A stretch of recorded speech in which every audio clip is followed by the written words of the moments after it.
فأنا ناصح لإخواني بالصدع بالحق تبيض وجوههم. السكوت في مسألة الحزبية يضرها، فاصدع بما تؤمر وأعرض عن المشركين. سلامي على دماج ورجالها والشيخ يحيى ودار العلم يا سعد بانيها. بسم الله الرحمن الرحيم. الحمد لله والصلاة والسلام على رسول الله wa ala alihi wa sahbihi wa man wala. Kita lanjutkan kajian tafsir kita. Sekarang masuk pada ayat yang ke-16. Ini sebenarnya cocoknya diikutkan ke yang kemarin sebenarnya. Biar penggalannya itu tepat, enak. Tapi nggak mengapa. Sekarang kita masuk ayat yang ke-16 dari surat Al-An'am. Dan yang setelahnya di mana Allah Subhanahu wa taala mengatakan untuk menjelaskan tentang hari besar yang azabnya itu ditakuti. Sebelumnya kan kata Allah Subhanahu wa taala, "Qul inni akhafu in asaitu rabbi adzab yaumin adzim." Katakan wahai Nabi kepada mereka bahwasanya saya takut kepada azab pada hari yang besar jika saya memaksiati Rabb saya. Sekarang dalam ayat lanjutannya Allah ingin menjelaskan hari yang besar itu. Hari di mana azabnya itu ditakuti. Harinya itu bagaimana, gambaran tentang hari tersebut. Hari yang azabnya itu sangat ditakuti. Kata Allah Subhanahu wa taala, "May yusraf anhu yauma idzin faqad rahimah." Barang siapa yang dipalingkan dari azab di hari tersebut, maka dialah orang yang benar-benar mendapatkan rahmat dari Allah Subhanahu wa ta'ala. Saking besarnya azab Allah Subhanahu wa ta'ala pada hari yang besar tersebut, maka barang siapa yang selamat dari azab Allah pada hari itu, maka berarti benar-benar dia telah mendapatkan apa ini? Rahmat Allah Subhanahu wa ta'ala. Ini saking besarnya azab pada hari besar tersebut. Barang siapa yang selamat di situ, maka dia benar-benar dapat apa ini? Rahmat yang tak terkira karena saking besarnya hari itu dan saking besarnya azab di hari tersebut. Paham ya? Makanya Nabi bilang ini sebenarnya enaknya lanjutannya ke ayat yang sebelumnya. Karena ini menjelaskan gambaran bagaimana keadaan orang-orang yang selamat dari azab pada hari tersebut. Karena begitu menakutkannya azab di hari tersebut, barang siapa yang dipalingkan dari azab tersebut pada hari tersebut, maka dia telah benar-benar mendapatkan rahmat Allah Subhanahu wa ta'ala. Nah, dan ini sebagaimana juga yang dikatakan oleh Allah Subhanahu wa ta'ala ketika ini. Setelahnya Allah Subhanahu wa ta'ala mengatakan, "Dzalika huwal fawzul mubin."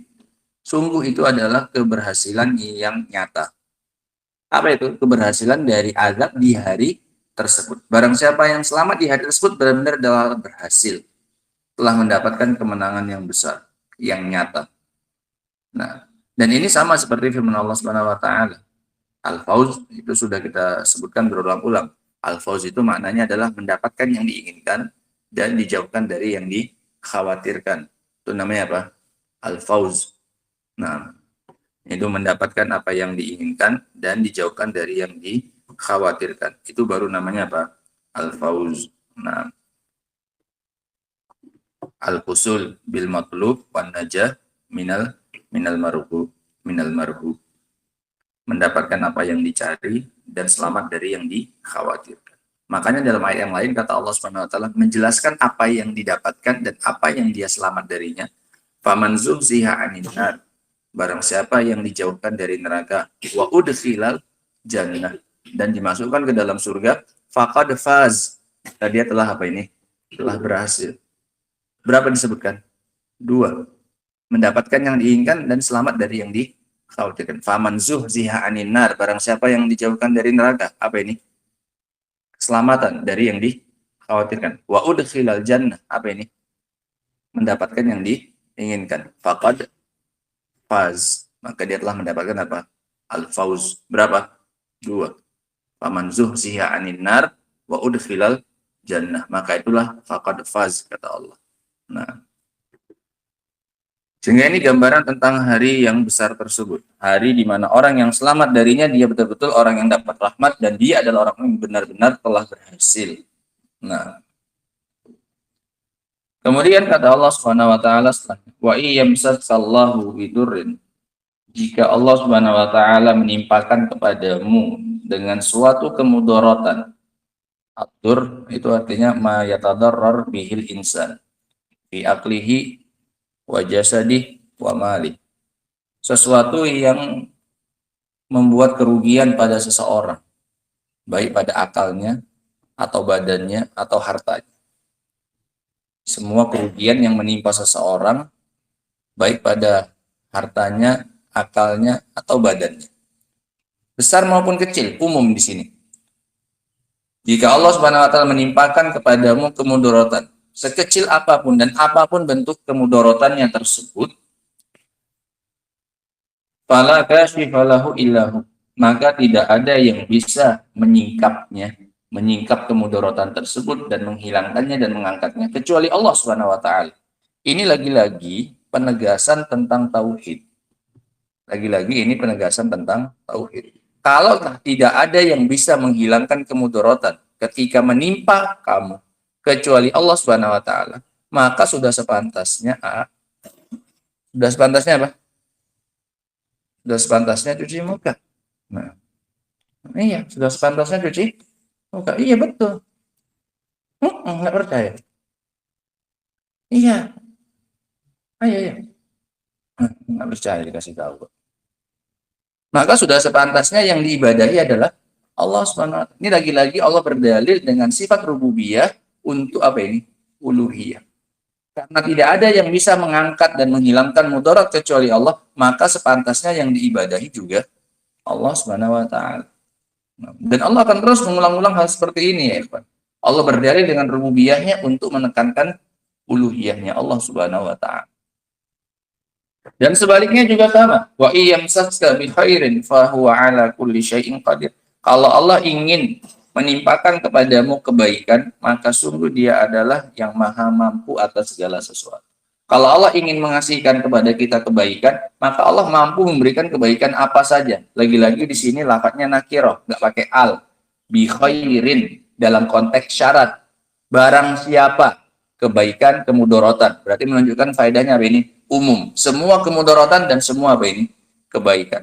Kalau Allah ingin menimpakan kepada kita kebaikan, besar maupun kecil, maka tidak ada yang bisa menolak. Mau manusia berusaha untuk menahannya pun nggak akan bisa. Zat yang seperti inilah yang pantas untuk diibadahi. Lagi-lagi Allah tunjukkan dalilnya, buktinya bahwasanya Allah yang pantas untuk diibadahi satu-satunya. Kalau kalian kena mudarat, yang mengangkatnya hanya siapa? Allah. Kalau kalian dapat kebaikan, maka yang mendatangkannya, memberikannya cuma Allah Subhanahu wa taala. Maka sudah pantas yang diibadahi adalah Allah Subhanahu wa taala kalau begitu. Nah, wa huwal qahiru fawqa ibadi. Lagi-lagi Allah tunjukkan kepantasan Allah Subhanahu wa taala untuk satu-satunya yang diibadahi. Wa huwal qahir, dan Dia adalah al-qahir, zat yang maha menguasai, dzul quwwah, zat yang memiliki kekuatan, wal ghalabah, dan penguasaan, at-tam wa sultatut tam, dan yang memiliki penguasaan yang sempurna. Ini maknanya qahir, yang memiliki penguasaan dan kekuatan yang sempurna, yang tidak ada yang mengalahkannya. Kalau bahasa Indonesianya apa? Perkasa. Iya. Zat yang maha perkasa, yang maha menguasai segala sesuatu. Tidak ada satupun yang lepas dari pengaturan dan penguasaan Allah SWT yang qahir, menguasai, sang penguasa.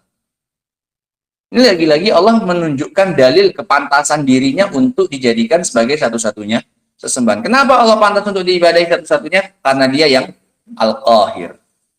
Ala fawqa ibadi, dan Dia adalah Al-Qahir yang maha menguasai hambanya, dan Dia berada di atas hamba-hambanya. Yang di atas sudah pantas untuk diibadahi. Masa yang di atas menyembah yang mana? Yang di bawah. Tidak ada yang lebih tinggi daripada Allah Subhanahu wa taala. Fawqa ibadi, Dia di atas hamba-hambanya. Dan ketinggian Allah di sini mencakup berapa? 3 perkara. Uluwuz zat, ketinggian zat, dan juga ketinggian apa? Sifat, dan juga ketinggian apa ini? Qadar. Uluwuz zat, uluwuz sifat, dan ulul qadr. Ketinggian secara zat, zatnya Allah lebih tinggi daripada zatnya makhluk.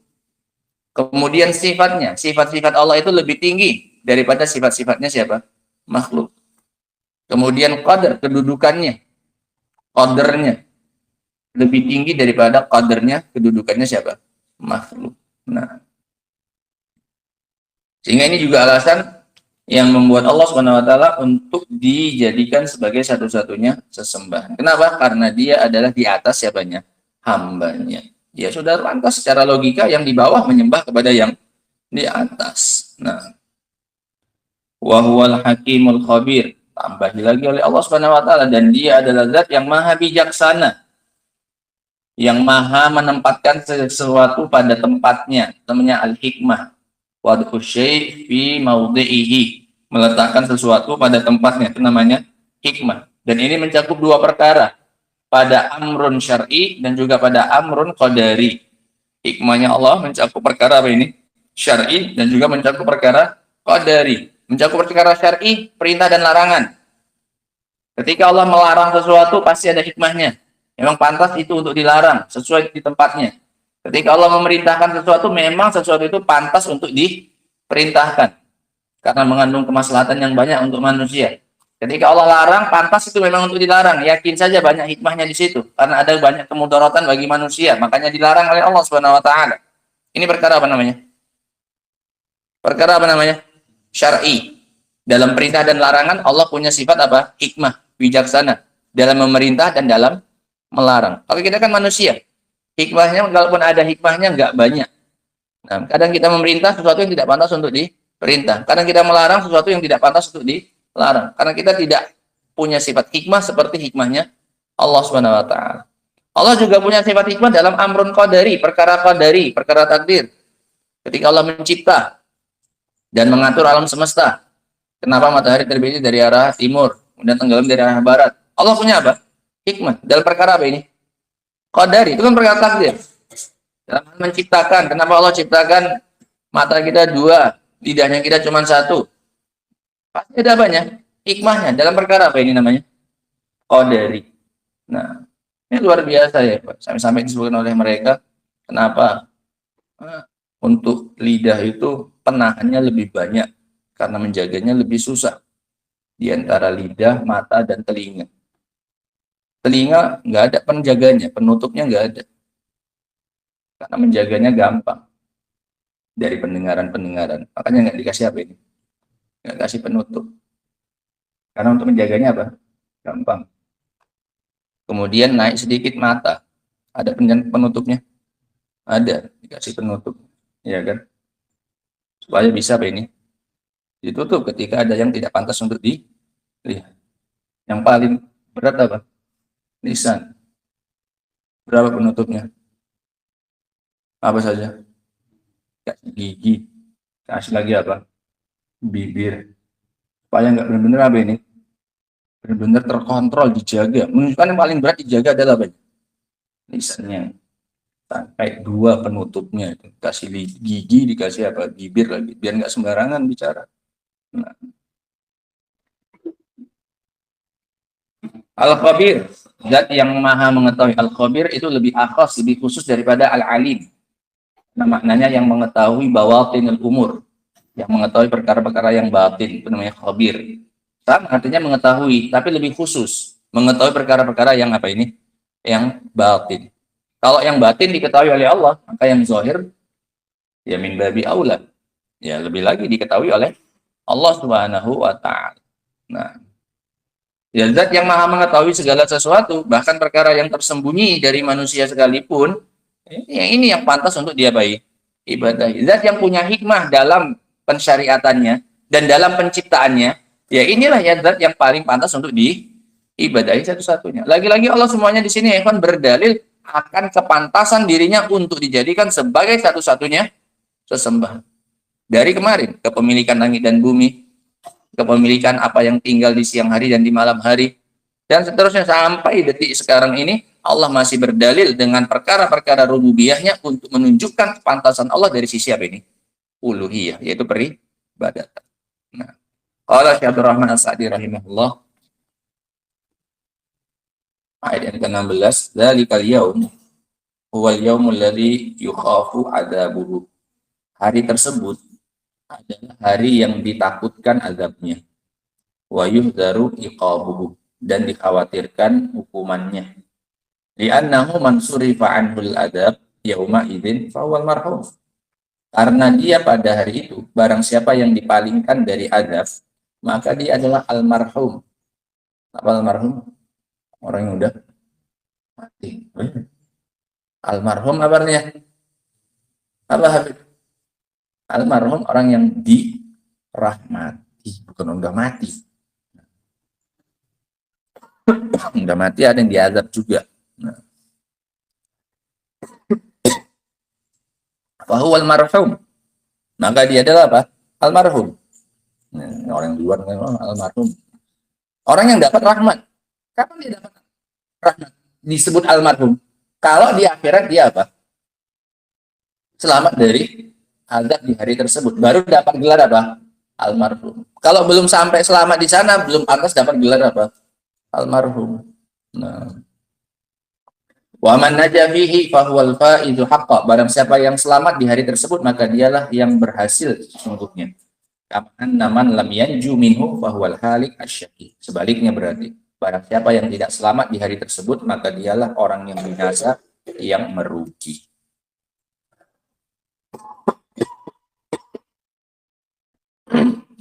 Yang berikutnya. Wa min adillati tauhid, dan di antara dalil tauhidnya Allah Subhanahu wa taala.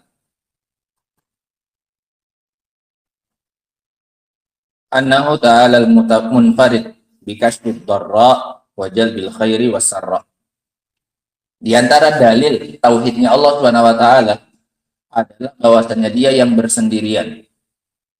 Enggak ada lawannya. Dialah yang bersendirian dalam menghilangkan kemudaratan dan mendatangkan kebaikan dan kesenangan.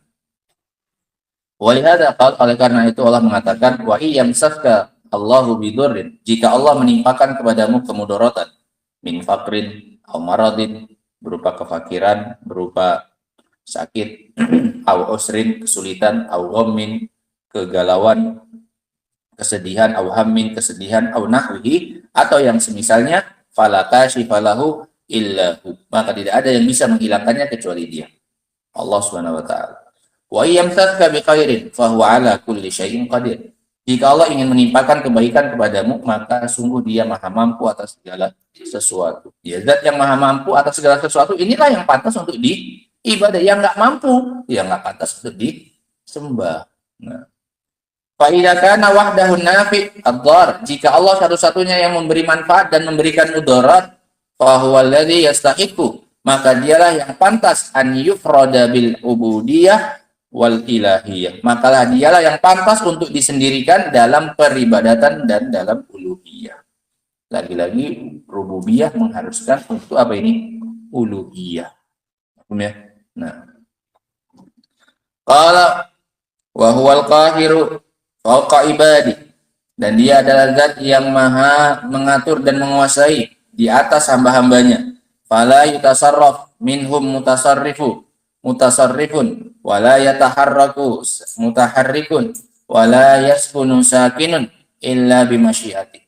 Tidak ada yang melakukan tindakan di antara mereka, tidak pula bergerak, tidak pula diam, kecuali dengan izin dari Allah Subhanahu wa taala. Yang mau bertindak, yang mau bergerak, yang mau diam pun harus dengan izin dari siapa? Allah. Yang tidak diizinkan oleh Allah nggak bisa. Kamu mau diam, nggak akan bisa kalau nggak diizinkan oleh Allah. Pasti bergerak kamu. Atau sebaliknya, kamu ingin bergerak, Allah ingin kamu diam, bisa bergerak? Tidak. Satu pun tidak ada yang bisa bergerak ataupun diam kecuali dengan izin Allah Subhanahu wa taala. Ini menunjukkan nama apa ini? Qahir. Betul-betul kita itu dikuasai oleh siapa? Allah Subhanahu wa taala. Raja dunia nggak ada yang sampai sebegitunya. Mau bergerak saja harus izin dari siapa ini? Dari rajanya nggak ada. Ini lagi-lagi dalil bahwasanya yang pantas untuk diibadahi hanya Allah Subhanahu wa taala. Karena dia apa? Al-Qahir.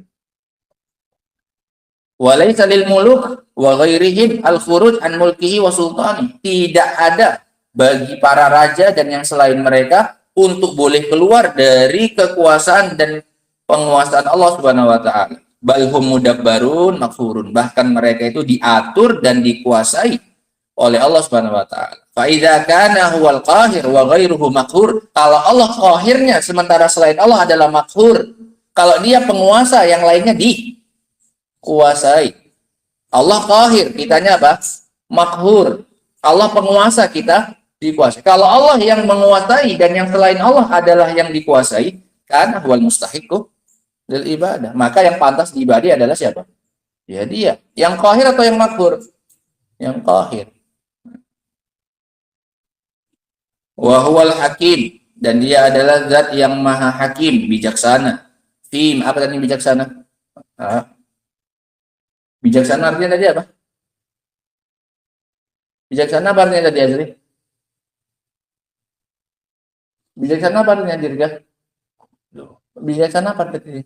Loh, cuma masih pagi-pagi itu harusnya masih segar-segarnya, belum ada masalah, belum ada ngapa, belum ada pelajaran masuk. Pagi-pagi itu yang paling diharapkan ilmu itu masuk. Makanya kata Rasulullah, burika mati fi bukuriha, diberkahi umatku itu di waktu apanya? Di waktu paginya. Jangankan perkara agama, perkara dunia saja pun diberkahi di waktu apa ini?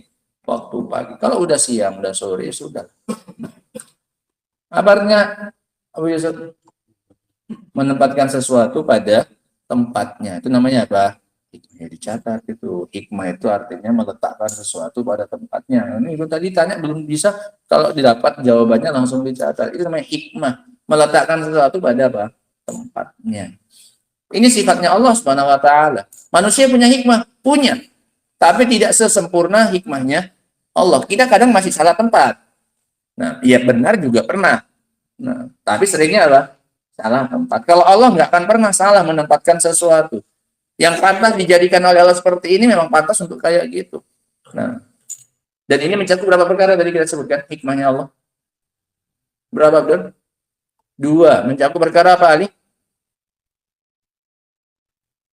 Mencakup perkara apa, Ihsan? Berarti belajar tuh banyak ya. Pernah bilang, boleh bilang belajar nyimak, belajar dengarkan, belajar ngasih perhatian kepada orang yang berbicara dan menyampaikan kepada kita. Dalam berapa perkara, Musa? 2, apa saja? Syar'i dan qadari. Dalam perkara syar'i dan dalam perkara qadari. Lihat setelahnya kata beliau apa? Fima amara wa naha. Dalam apa yang Allah perintahkan dan apa yang Allah larang. Allah bijaksana ketika memerintahkan sesuatu dan melarang sesuatu. Perkara apa ini? Syar'i, ya kan? Perintah dan larang. Pasti bijaksana, pasti tepat. Pasti pada tempatnya. Yang dilarang memang pantas untuk dilarang. Yang diperintahkan memang pantas untuk diperintahkan. Itu Allah Subhanahu wa taala. Wa atsaba wa aqaba. Allah juga hikmah dalam hal memberi pahala dan memberikan apa ini? Hukuman. Yang dikasih pahala oleh Allah memang pantas pahalanya itu ditaruh di situ. Yang dikasih hukuman memang pantas orang ini untuk dia apa? Hukum, nggak akan salah. Nah, wa fi ma khalaqa wa qaddara. Dan Allah juga hikmah bijaksana pada apa yang Allah ciptakan dan Allah takdirkan. Perkara apa? Qadari. Kenapa kita dibuat matanya seperti ini, hidungnya kok lubangnya menghadap ke bawah? Ini hikmahnya siapa? Allah Subhanahu wa taala. Nah, Al-Khabir, dan dia juga Maha Khabir, Al-Muttali' alas sarair, yang mengetahui perkara yang apa ini? Sir, yang apa? Tersembunyi. Wad-dhamair, dan perkara yang tidak tampak. Wa khafayal umur, dan perkara-perkara yang tersembunyi. Wa hadza kulluhu min adillatit tauhid. Semua ini yang disampaikan oleh Allah Subhanahu wa taala adalah dalil apa? Tauhid. Dalil untuk mengesahkan Allah dalam hal apa, Lutfi? Peribadatan. Nah, Allah satu-satunya yang pantas diibadahi karena dia qahir, yang lain maghfur, karena dia hakim, yang lain enggak hakim, karena dia khabir, yang lain enggak khabir, dan seterusnya dari sifat-sifat dan bukti-bukti tersebut. Ini yang kita sebutkan di awal bahwasanya surat ini adalah surat Makkiyah karena isinya begitu banyak, bahkan hampir seluruhnya berisi penegasan apa ini? Penegasan tauhid. Nah, di antara faedah yang bisa kita ambil ya kan dari 3 ayat tersebut, di antaranya adalah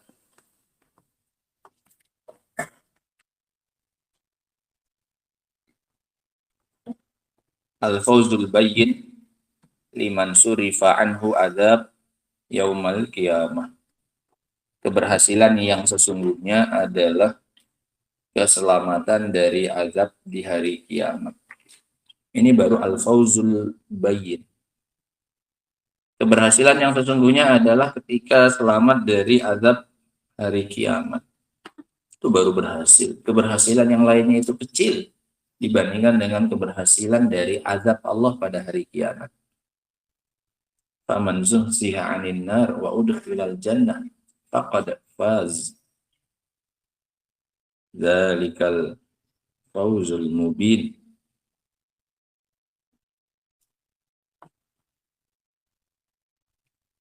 Faedah yang berikutnya, la kashifa lidurri illallahi azza wa jal. Tidak ada yang bisa mengangkat dan menghilangkan kemudorotan kecuali Allah subhanahu wa ta'ala. Tidak ada yang bisa menghilangkan kemudorotan kecuali Allah subhanahu wa ta'ala. La kashifa lidurri illallahi azza wa jal. Fala kashifa lahu illahu. Wa iyamsaskallahu bidurrin. Kalau Allah ingin menimpakan kemudorotan, maka tidak ada yang bisa menyingkapnya kecuali Allah subhanahu wa ta'ala. Termasuk sakit, sebagaimana kata Nabi Ibrahim, wa idza maridtu fahuwa yashfin. Jika aku sakit, maka yang menyembuhkan adalah Allah subhanahu wa ta'ala, menghilangkan mudarat berupa sakit. Faedah yang berikutnya,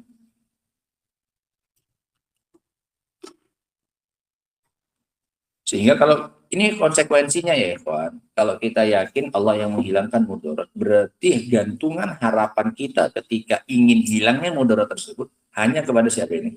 Allah SWT. Tidak boleh bergantungnya kepada selain Allah. Ingat, bergantungnya. Mencari sebabnya boleh kepada selain Allah. Sakit, datang ke dokter boleh. Boleh. Tapi jangan gantungkan harapannya kepada siapa? Dokter. Karena bukan dia yang menghilangkan apanya? Penyakitnya. Mafhum ya? Ini hikmah yang luar biasa dari ayat-ayat kayak gini ya. Diyakini dia hanya sebagai sebab. Kalau Allah tidak mengizinkan kesembuhan melalui tangan si dokter, ini bagaimanapun pandainya dan pintarnya ini tidak akan apa ini? Sembuh. Sehingga lakukan saja itu hanya sebagai apa ini? Sebab. Sebagai syarat. Datang ke dokter hanya sebagai syarat melakukan sebab upaya untuk mendapatkan apa ini? Kesembuhan. Selesai, sudah. Nggak ada menggantungkan apa ini? Hati kepadanya sedikit. Gantungannya wajib kepada siapa? Allah. Ini wajib. Sehingga agar kita tidak mendudukkan makhluk itu lebih dari apanya? Kedudukan. Mafhum ya? Gantungan harapannya hanya pada Allah Subhanahu wa taala. Sehingga jangan berlebihan dalam mengharapkan kesembuhan dari siapa ini? Dokter atau yang lainnya dalam bab-bab yang lainnya.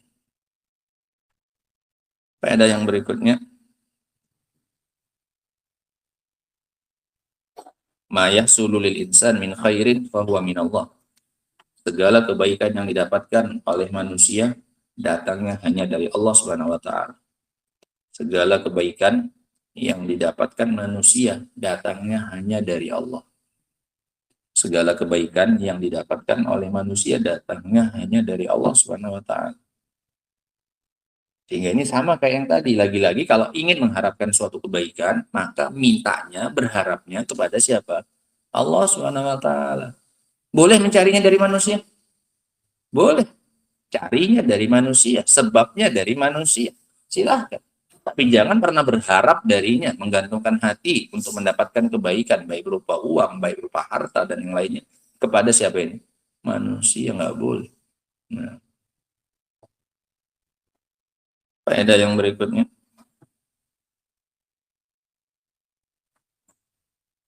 Itsbatu uluwillahi ta'ala. Penetapan sifat ketinggian Allah Subhanahu wa ta'ala. Mencakup uluwuz zat dan juga uluwuz sifat. Sebagian lagi menambahkan uluwul qadar. Di dua saja pun bisa. Penetapan ketinggian Allah Subhanahu wa taala yang mencakup ketinggian zat dan ketinggian sifat. Ketinggian zat dan ketinggian sifat. Allah tinggi secara zat dan tinggi secara sifat. Adapun ketinggian sifat ini perkara muttafaq alaih, perkara yang disepakati. Ahli bid'ahnya pun juga sepakat bahwasanya Allah tinggi secara apa ini? Sifat. Yang mereka ingkari adalah ketinggian Allah secara zat. Mereka nggak mau percaya bahwasanya Allah tinggi secara zat. Waliyadzubillah.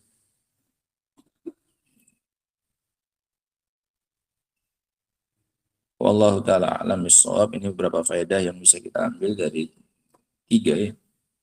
16, 17, 18 dari 3 ayat dari surat Al-An'am. Adapun ayat yang berikutnya, ini insya Allah kita baca insya Allah pada pertemuan berikutnya. Wallahu ta'ala alam bissawab. Wa akhiru da'wana alhamdulillahi rabbil alamin. Subhanallahi bihamdika asyhadu an la ilaha illa anta astaghfiruka wa atubu ilaik. Walhamdulillahi rabbil alamin.